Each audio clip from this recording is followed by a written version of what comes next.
नमस्कार, प्रादेशिक समाचार के साथ मैं चंदन कुमार कौंडिल्य। पहले मुख्य समाचार। प्रधानमंत्री नरेंद्र मोदी ने आगरा में मेट्रो परियोजना के निर्माण कार्य का वर्चुअल माध्यम से उद्घाटन किया।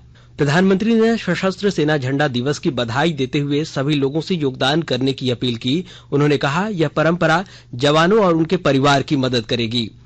मुख्यमंत्री हेमंत सोरेन आज कल्याण और कृषि विभाग की समीक्षा करेंगे और राज्य में अब तक 43,36,774 कोरोना परीक्षण किए जा चुके हैं।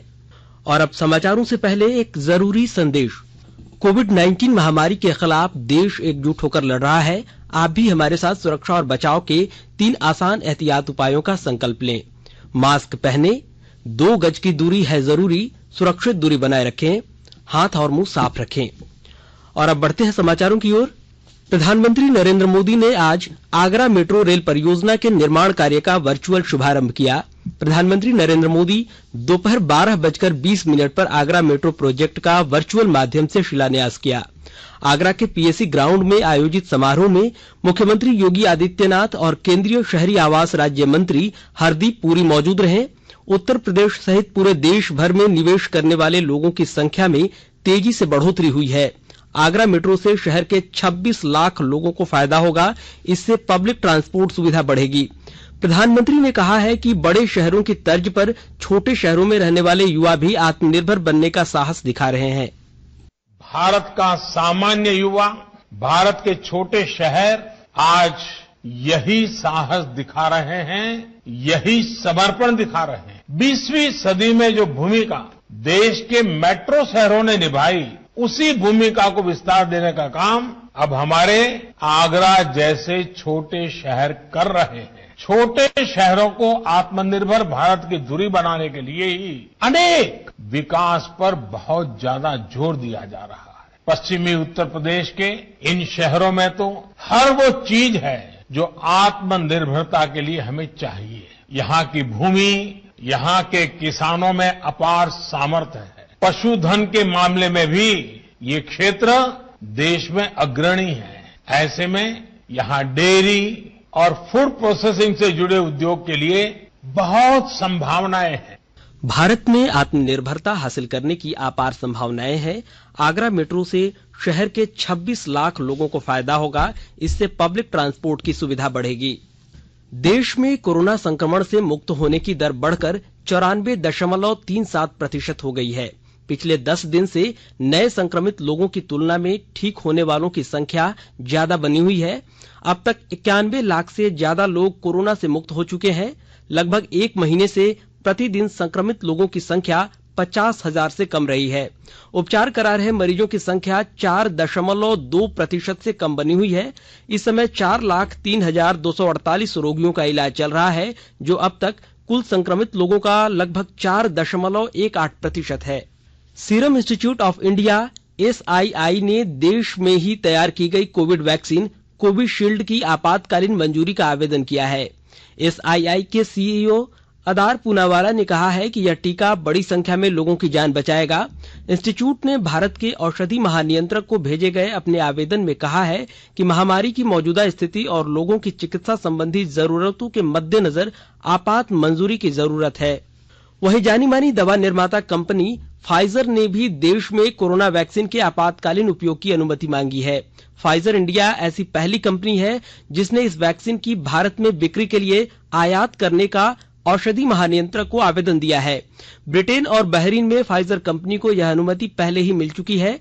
देश में इस समय 5 तरह की वैक्सीन का परीक्षण चल रहा है। प्रधानमंत्री नरेंद्र मोदी ने सशस्त्र सेना झंडा दिवस के अवसर पर बधाई देते हुए कहा है कि यह दिन सशस्त्र बलों और उनके परिवार के प्रति सम्मान व्यक्त करने का विशेष अवसर है। उन्होंने कहा कि देश को उनकी बहादुरी और निस्वार्थ बलिदान पर गर्व है। प्रधानमंत्री नरेंद्र मोदी ने सभी लोगों से सशस्त्र सेना झंडा दिवस के अवसर पर योगदान करने की अपील की। उन्होंने कहा कि यह परंपरा जवानों और उनके परिवार को मदद करेगी। इधर भारतीय सशस्त्र सेना झंडा दिवस पर उपराष्ट्रपति एम वेंकैया नायडू ने लोगों से शहीद जवानों, दिव्यांग सैनिकों और उनके परिजनों की सहायता के लिए सशस्त्र सेना झंडा दिवस फंड में योगदान देने का आह्वान किया है। एक ट्वीट में श्री नायडू ने कहा कि हमारे जवान देश के रक्षक हैं और उन्होंने नागरिकों की रक्षा के लिए बलिदान दिए हैं।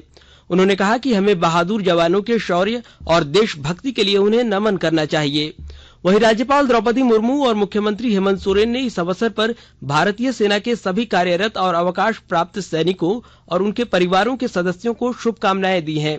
उन्होंने जनता से अपनी क्षमता अनुसार सशस्त्र झंडा दिवस कोष में योगदान देने की अपील करते हुए कहा कि उन वीर सैनिकों जिन्होंने देश के लिए अपने प्राणों की आहुति दी है, उनके प्रति आभार प्रकट करें।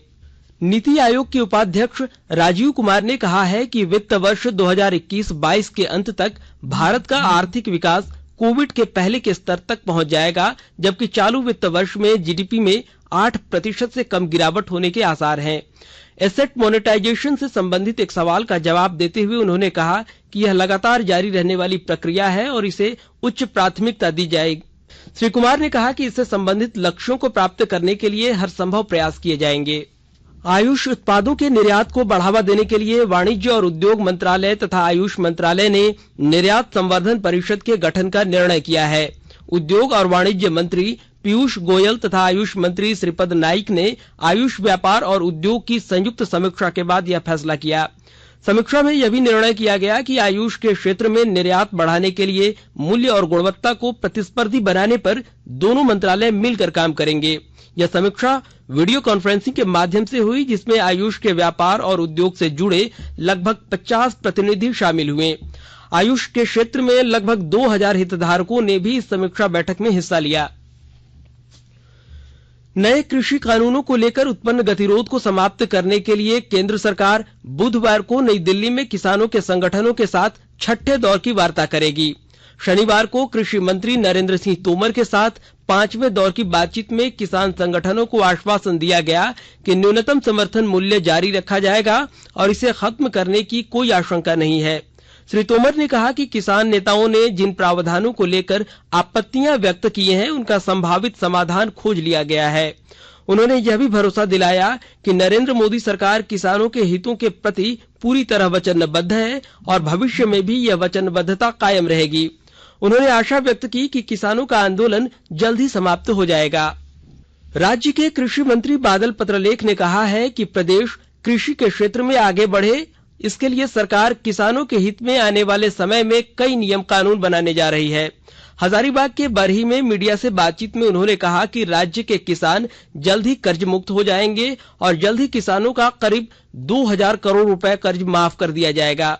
उन्होंने कहा कि आगामी 12 दिसंबर को हजारीबाग में कृषि बजट बनाने के लिए तमाम विभागीय पदाधिकारियों को बुलाया गया है। उसमें पूरे राज्य के लिए कृषि बजट और कृषि से संबंधित सुविधाओं पर चर्चा होगी।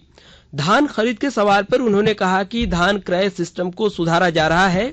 राज्य सरकार ने फैसला किया है कि धान खरीद के समय ही 3 दिन के अंदर आधी राशि किसानों को दी जाएगी और बाकी राशि जल्द उपलब्ध कराई जाएगी।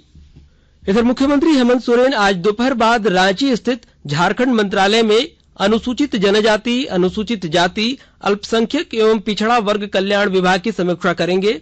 इसके बाद शाम 4 बजे से कृषि, पशुपालन एवं सहकारिता विभाग के कार्यों और प्रगति की समीक्षा करेंगे। इस बैठक में कल्याण मंत्री चंपई सोरेन, कृषि मंत्री बादल, मुख्य सचिव सुखदेव सिंह समेत अन्य वरीय पदाधिकारी उपस्थित रहेंगे। आकाशवाणी के ताजातरीन समाचारों के लिए आप हमारी वेबसाइट newsonair.com पर लॉग ऑन कर सकते हैं। ताजा समाचार Twitter handle @AIR News Alerts और Facebook page all India radio news पर भी उपलब्ध है। आप प्रादेशिक समाचार एकांश के ट्विटर हैंडल @AIR News_Ranchi और Facebook page AIR News Ranchi के अलावा YouTube channel regional news unit Ranchi पर भी हमारे बुलेटिन को सुन सकते हैं। प्रादेशिक समाचार आप आकाशवाणी रांची से सुन रहे हैं और अब पेश है कोरोना से बचाव के कुछ संदेश। कोविड-19 से बचाव और सुरक्षित रहने के 3 उपाय। मास्क लगाएं, 2 गज दूरी है जरूरी, सुरक्षित दूरी रखें, हाथ और मुंह साफ रखें।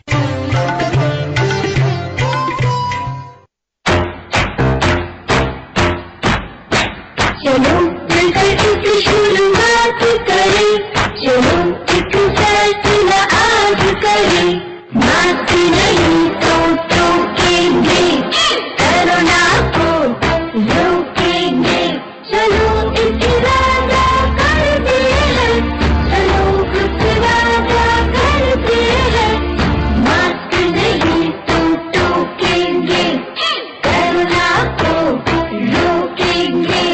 भारत सरकार द्वारा जनहित में जारी। प्रादेशिक समाचार में आपका एक बार फिर से स्वागत है। राज्य में कोरोना संक्रमण से स्वस्थ होने की दर बढ़कर 97.47% हो गई है। कल 92 नए मरीज मिले और 134 लोगों को ठीक होने पर अस्पताल से छुट्टी मिली है, जबकि 7 मरीजों की मौत हुई है। मृतकों में धनबाद से 2, जबकि जमशेदपुर, गढ़वा, पलामू, रामगढ़ और रांची से एक मरीज शामिल है। स्वास्थ्य विभाग के अनुसार राज्य में कुल कोविड-19 का मामला अब 1,10,278 हो गया है। इनमें से 1,796 सक्रिय केस हैं, जबकि 1,07,496 मरीज ठीक हो गए हैं। अब तक राज्य में 986 लोगों की मौत कोरोना से हुई है।